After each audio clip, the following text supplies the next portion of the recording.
আমল নাই, আখলাক নাই, কোনো ফিকির নাই, কোনো গুরুত্বই বুঝে না, তো কেমনে হবে?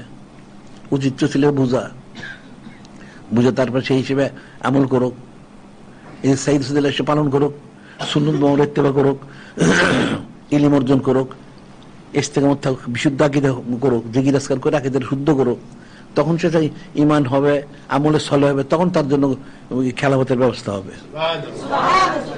এখানে কিন্তু আল্লাহ স্পষ্ট বলে দিয়েছেন, বললেন ওয়াদাল্লাহুল্লাযিনা আমানু মিন আমিলিস সালিহাত লা ইস্তাখলিফান্নাহুম ফিল আরদ, অবশ্যই আমি তোমার খেলাফত দিব, কামাস্তাখলাফা মিন ক্বাবলিহিম, পূর্ববর্তী যেমন খেলাফত দিয়েছি সেরকম অবশ্যই খেলাফত দিব। একদম তাকিদ, কোনো ইয়া নাই যে স্বাভাবিকভাবে বলেন না, বলছেন অবশ্যই আমি খেলাফত দান করবো। সুবহানাল্লাহ। এবং তোমাদের এই মনোনীত দিনটাকে আমি প্রতিষ্ঠিত করে দিব, এবং তোমরা যে ভয় পেতেছো ভয় পেও না, আমি নিরাপত্তা দিব। সুবহানাল্লাহ। এখন তো মুসলমান বয়স কাফের জানি কি করে, আরে কাফেরই কি করে? কাফের কি কোনো ক্ষমতা আছে নাকি? কাফের কোনো ক্ষমতা নাই। আর সে একটা বোমা নিক্ষেপ করলে মানুষ মারা যাবে, এটার দলিল আছে কই? আর যার মৃত্যু সেই মরবে, যার মৃত্যু সে তো মারা যাবে না, তাইলে ভয়ের কি আছে? কোশিশ করুক, কোশিশ করলে তাদের হয়ে গেছে। কোশিশ না করলে আসাইমিনাল্লাহ, হাদিস শুনে চেষ্টা হলো বান্দার তরফ থেকে, পুরো করবেন যিনি খালিক, যিনি আল্লাহ, উনি পুরো করে দিবেন। বান্দা তো কোশিশ করতে হইব, বান্দা কোশিশই করে না, হবে কোত্থেকে? সে কাফের সেদ্ধ দিতে সারাদিন, নাউযুবিল্লাহ, কাজ হবে কেমনে? কাফের সেদ্ধ দিস না, আল্লাহ পাক ওনার সেজদা দে, কাজে লাগবো। ইয়াবুদুনানি লা ইউশরিকুনা বি শাইআ, আমার ইবাদত করে খালেজ হবে, শিরক করেন আমার সাথে, তাইলে হয়ে যায়। কিন্তু মানুষ সেটা তো করে না, শিরক করে, কুফরি হারাম কাজ করে। যা একটা আসছে না,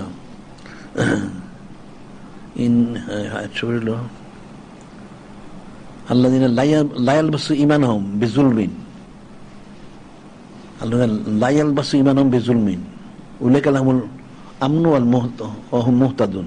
আল্লাহ বলতেছেন যারা ওই শিরক করেন আর কি, ঈমানের সাথে কুফরির মিশ্রিত করেন, কুফরির মিশ্রিত করেন না, উলাইকা লাহুমুল আমনু ওয়া হুম মুহতাদুন, তাদের জন্য আমার তরফ থেকে নিরাপত্তা থাকবে এবং তারাই হেদায়েত প্রাপ্ত হবে। সুবহানাল্লাহ। আল্লাযিনা আমানু লাম ইয়ালবিসু বিঈমানিহিম যুলমান, যে ঈমানদাররা ঈমানের সাথে শিরক মিশ্রিত করবে না, কুফরি মিশ্রিত করবে না, তাদের জন্য আমার তরফ থেকে নিরাপত্তা এবং তারাই হেদায়েত প্রাপ্ত হবে। সুবহানাল্লাহ।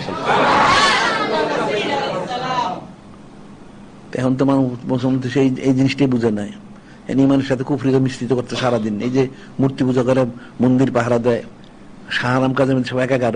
এই হিন্দুগুলি একটু চুপ হয়ে গেছিল, এগুলি এখন আবার মাথা তুলছে, নাউযুবিল্লাহ।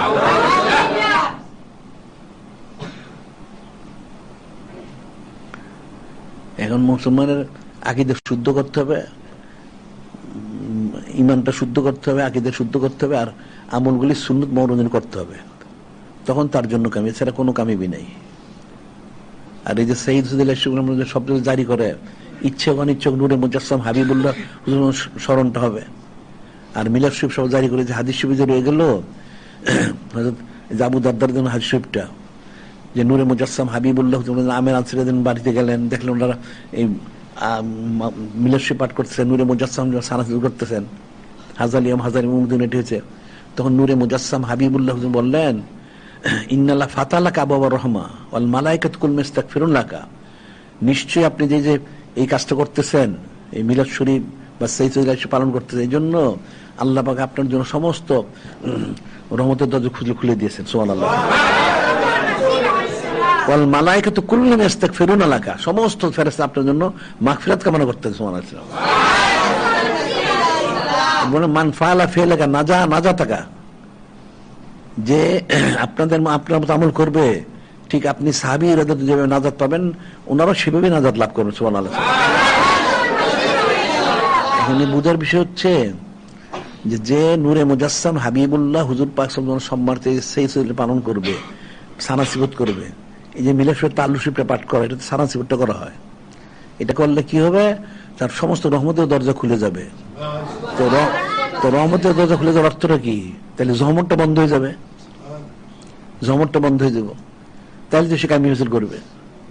আর সমস্ত ফেরেশতার মাগফিরাত কামনা, তাহলে কি হল, সে মাসুম নিষ্পাপ হয়ে গেল। সুবহানাল্লাহ। মানুষ বুঝলো এটা কি? এখন আলেম হোক জালেম হোক সুফি দরকার তো বুঝতে পারে নাই যে নূরে মুজাসসাম হাবিবুল্লাহ ওনার সম্মানটা বুঝতে পারে নাই। তাহলে এই জন্য আমরা বলছি প্রত্যেকের বাড়িতে মিলাদশরীফ পাঠ করো, সবসময় প্রতিদিন পাঠ করো, তাহলে তার আযাব গজব আসতে পারে না, ফেতনা হইতে পারে না, কুদ্দুতি ফয়সালা হবে। মানুষ তো নিজের নফসের অনুসরণ করে, এতে নফসের অনুসরণ করতে সুযোগ নাই। খালেস ইমানদার হইতে হবে, আমলে সলে করতে হবে, তখন তার পক্ষে তখন সে এই কামি ভিজিট করতে হবে, এছাড়া কোনোদিন পারবে না।